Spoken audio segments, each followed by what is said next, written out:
Tahapan simulasi pemungutan dan penghitungan suara di tempat pemungutan suara (TPS) dalam pemilihan Bupati dan Wakil Bupati Sleman tahun 2024. KPPS menyampaikan formulir C pemberitahuan kepada pemilih dengan mendatangi pemilih secara langsung paling lambat 3 hari sebelum hari dan tanggal pemungutan suara. KPPS membuka rapat pemungutan suara. KPPS menerima surat mandat dari saksi yang akan bertugas di TPS. Ketua KPPS mempersilahkan saksi, pengawas dan pemilih untuk memasuki TPS untuk menyaksikan pembukaan rapat pemungutan suara.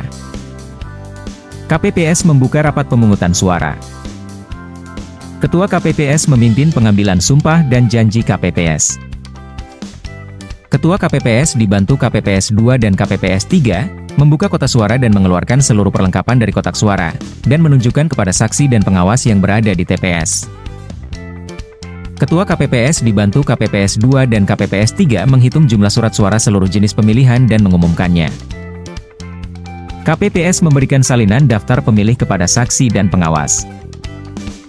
KPPS 4 mempersilahkan pemilih memasuki TPS dengan memberikan C pemberitahuan dan menunjukkan KTP elektronik atau biodata pemilih serta jari pemilih. Setelah diverifikasi oleh KPPS 5, pemilih dipersilahkan duduk di tempat yang telah disediakan. Ketua KPPS memanggil pemilih sesuai antrian dan mendahulukan pemilih berkebutuhan khusus, orang tua atau ibu hamil untuk melakukan pemberian suara.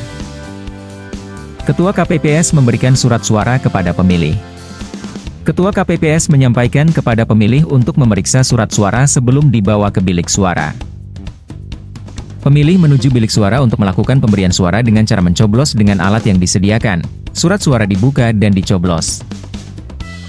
Setelah selesai memberikan suara, pemilih melipat kembali surat suara dan keluar dari bilik, selanjutnya memasukkan surat suara ke dalam kotak suara yang telah disediakan sesuai dengan jenis pemilihan. Pemilih mencelupkan salah satu jarinya ke dalam tinta sebagai tanda sudah memberikan suara. Pemilih keluar dari TPS. Rapat pemungutan suara ditutup.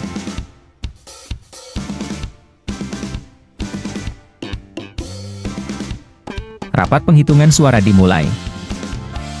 Rapat penghitungan suara disaksikan oleh saksi dan pengawas serta dapat disaksikan oleh masyarakat dan pemantau di luar tempat penghitungan suara.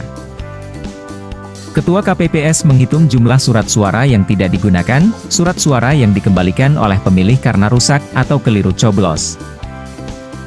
Ketua KPPS membuka kotak suara dan mengeluarkan seluruh surat suara, serta memperlihatkan kepada saksi dan pengawas bahwa kotak suara telah kosong.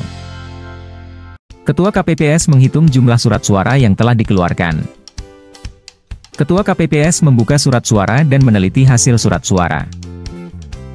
Ketua KPPS membacakan hasil penelitian surat suara dengan suara yang terdengar jelas, sah atau tidak sah. Anggota KPPS 2 mencatat hasil pembacaan Ketua KPPS ke dalam C hasil KWK. Anggota KPPS 3 membantu KPPS 2 untuk membuka halaman C hasil KWK. KPPS 4 membuka surat suara yang akan dibacakan oleh Ketua KPPS dan melipat kembali surat suara yang sudah dibacakan oleh KPPS. KPPS 5 mengumpulkan surat suara yang telah dilipat dan mengelompokkan surat suara sah dan tidak sah serta mengikat surat suara sejumlah tertentu. Rapat perhitungan suara selesai. Berita acara serta sertifikat hasil diisi dan ditandatangani oleh KPPS dan saksi.